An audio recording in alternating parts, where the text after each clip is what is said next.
જય હિન્દ, વંદે માતરમ મિત્રો. એક દુઃખદ ઘટના સામે આવી છે. આપણે કેદારનાથથી પરત ફરી રહેલા આ વિમાનની અંદર જે ક્રેશ થયું છે, દુઃખદ સમાચાર સામે આવ્યા છે.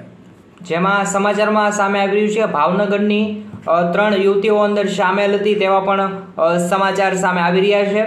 ભાવનગરની 3 યુવતીઓ હતી અને હેલિકોપ્ટરમાં ટોટલ 7 લોકો જેના જીવ ગયા છે તેવા દુઃખદ સમાચાર કેદારનાથથી પરત ફરી રહ્યા દરમિયાન સમગ્ર જે ઘટના છે તે બની છે. આ લોકોની આત્માને ભગવાન શાંતિ આપે તે માટે સૌ લોકો જરૂરથી કોમેન્ટમાં ઓમ શાંતિ લખશું. દરેક મિત્ર સુધી આ વિડીયોને શેર કરી દઈશું. દુઃખદાયક ઘટના આપણા ગુજરાતની બની છે. ગુજરાતના 7 લોકોના અંદર જીવ ગુમાયા છે અને ભાવનગરની વાત કરીએ તો ભાવનગરની 3 દીકરીઓ અંદર સામેલ હતી.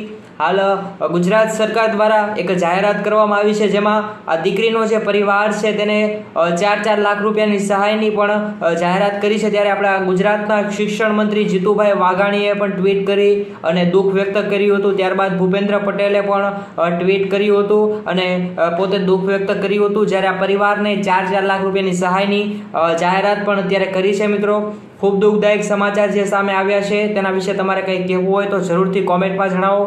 તમારા દરેક મિત્રો સુધી આ વિડીયોને શેર કરવા તમને વિનંતી કરું છું, જેથી દરરોજ નવા સમાચાર જોવા માટે જરૂરથી આપણી આ યુટ્યુબ ચેનલને સબસ્ક્રાઇબ કરી નાખજો, જેથી તમારી આસપાસ જે કાંઈ પણ ઘટના બનશે તેના સમગ્ર સમાચાર તમને આ યુટ્યુબ ચેનલ પરથી મળતા રહેશે. અને આપણું ફેસબુક પેજ પણ અત્યારે લાઇક કરી દેજો. જેમ બને તેમ આ વિડીયોને શેર કરજો. જય હિન્દ, જય ભારત.